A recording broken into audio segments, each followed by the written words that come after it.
खुलुमबाय स्टुडिअ दं आं राजीब बसुमतारी आरो बे समाव नोंथांमोननि गेजेराव लानानै फैदों मोनसे सिखाव खावनाय जाथाय एबा सिखाव खावनायनि खौरां आरो बे सिखाव खावनाय जाथायानो जाहैबाय क'क्राझार जिल्लानि सिङाव थानाय गसाइगाव कुसुगावनि मा महामाया मन्दिराव आरो बे मा महामाया मन्दिराव सिखाव खावनायनि माखासे आखुखौ केमेरा एबा सीसी केमेरानि गेजेरजों रोखा नुना मोन्दों।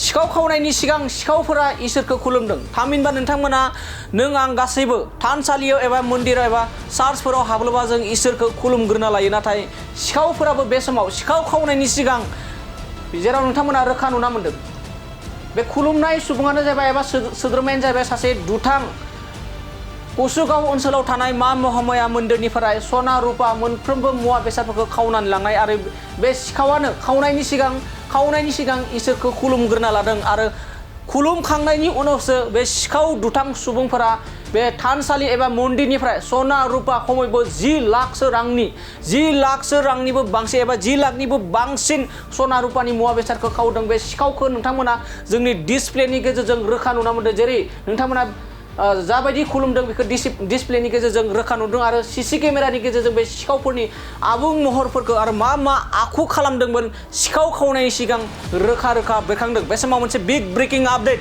सिखाव खावनायनि सिगां मन्दिर एबा मा देबीखौ खुलुमग्रोना लादों आरो खुलुमनायनि उनाव नोंथांमोना नुखादों रोखा नुदों बे सिखावा जेरैबायदि बे मा देबीनि जा अलंकार दंमोन जेरै सना रुपा बे सना रुपाखौ खुलुमनानै खावदों। बे समाव मोनसे बिग ब्रेकिं आपडेट।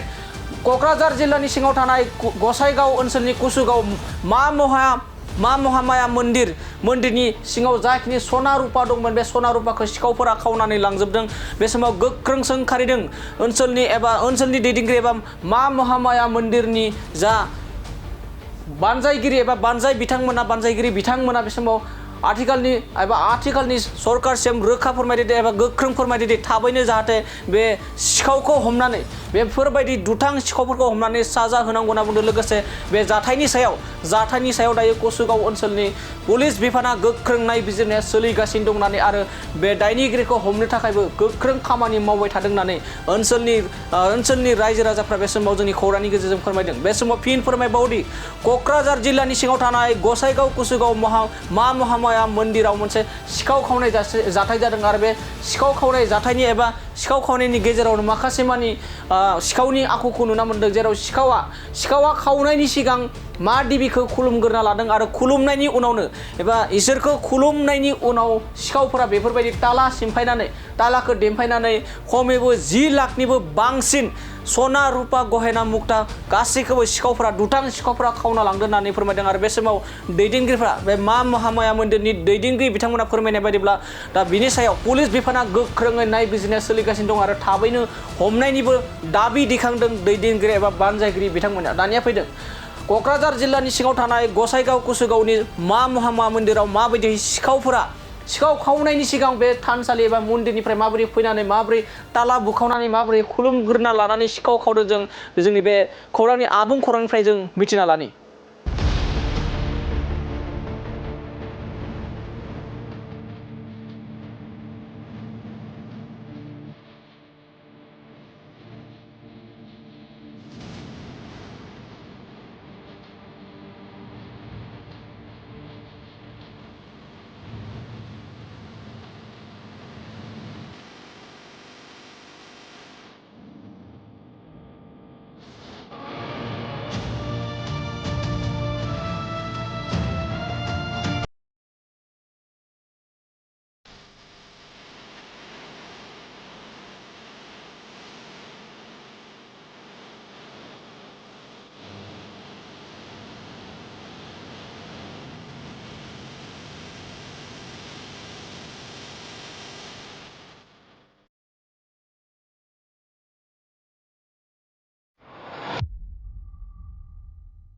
হয়, এটা মানে ক'বলৈ গ'লে এটা জঘন্য এটা ঘটনা।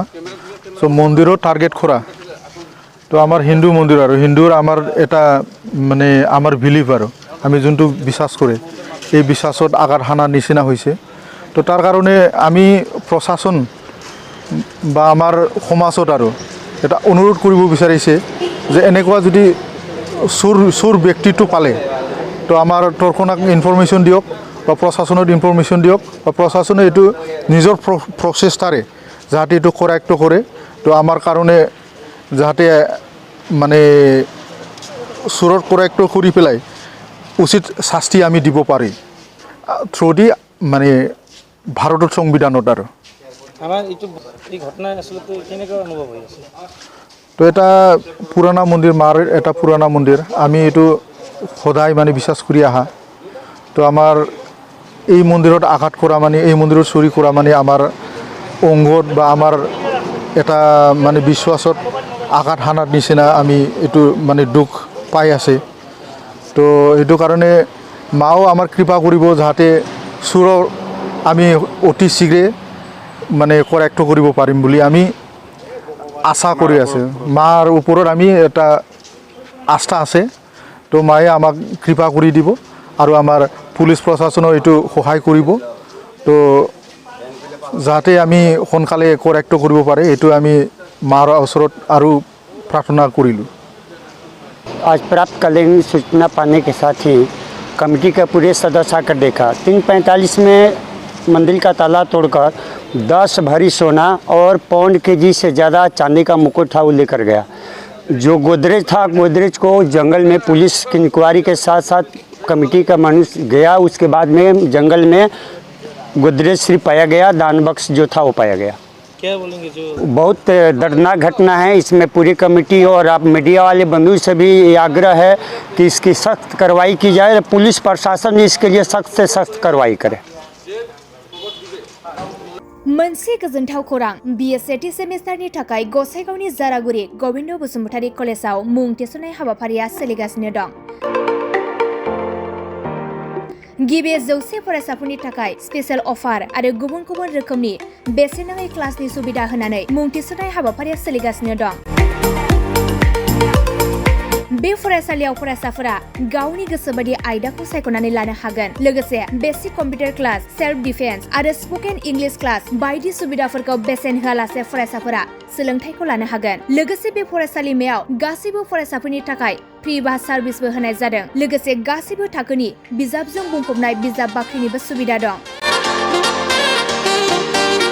आरो बे खेबनिफ्राय एग्जाम सेन्टार हिसाबै फरायसाफोरा गावनिनो आंगो गोविंद बसुमतारी फरायसालिमायावनो आनजाद होनो हागोन। बिनिखायनो गासैबो जौसिन फरायसालिनिफ्राय उथ्रिसारनाय फरायसाफोरखौ गोविंद बसुमतारी फरायसालिमायाव खम बेसेनावनो एडमिसन लानानै गोबां सुबिदाफोरनि खाबु लानो हागोन। बांसिनै मिन्थिनो थाखाय 9101784754 70022 71929 97066808878 नम्बराव नोंथांमोना खौरां लानो हागोन।